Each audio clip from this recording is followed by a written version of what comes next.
All potential human circumstances have previously been created as states. Every aspect, plot, and drama has previously been thought out as simple possibilities when we are not in them, but as overwhelming reality when we are.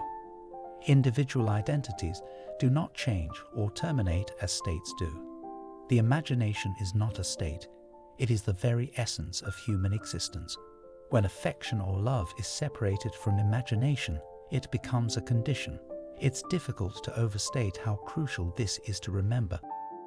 Yet, the moment a person discovers this for the first time is the most important in his life. It is the finest type of encouragement to be encouraged to feel this way. All men share this reality, but awareness of it, and especially self-awareness of it, is a different issue. The most important day in my life was the day I discovered that everything in my world was a manifestation of my mental activity, and that the conditions and circumstances of my existence merely mirror the state of awareness I infuse. Yet, the event that led to this assurance is so far apart from everyday life. I've been hesitant to tell you why for a long time.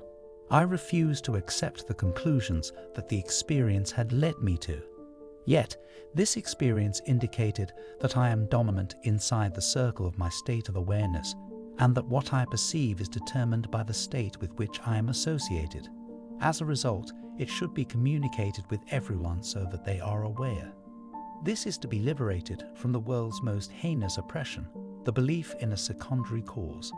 Blessed are those whose imaginations have been cleansed of second cause notions. They understand that imagination is everything, and everything is imagination.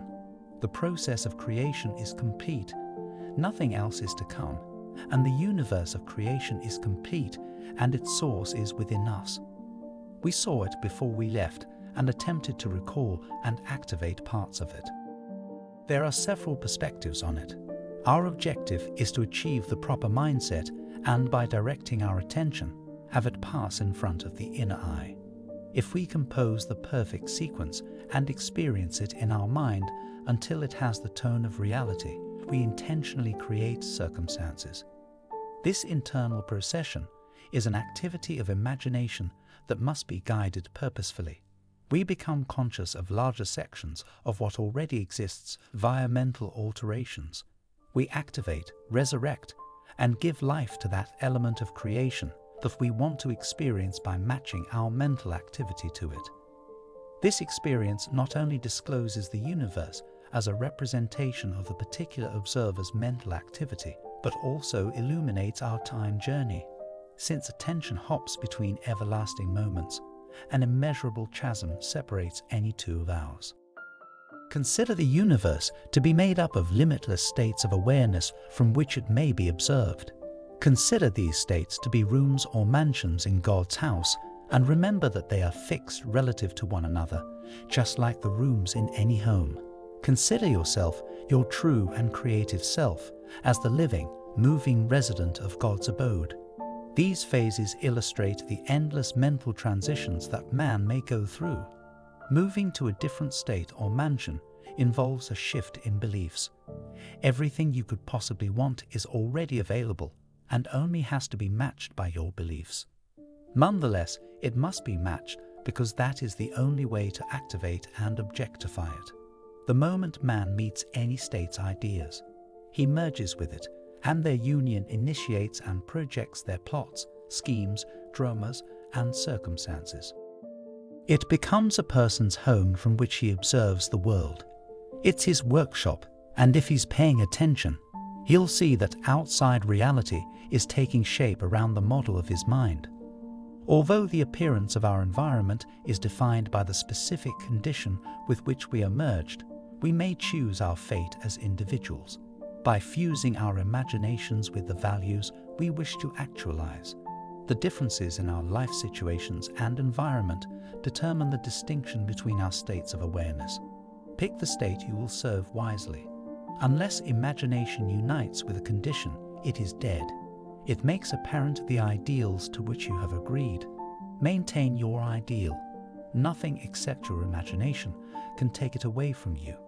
Think from your ideal, not of your ideal. Only the ideas that you have in your mind are ever fulfilled. Make yourself a drinker and eater of the values you want to see realized. Have a specific goal in mind. Otherwise, your thoughts will wander. Every unfavorable idea is devoured. Everything else will fall into place if you live a good mental life.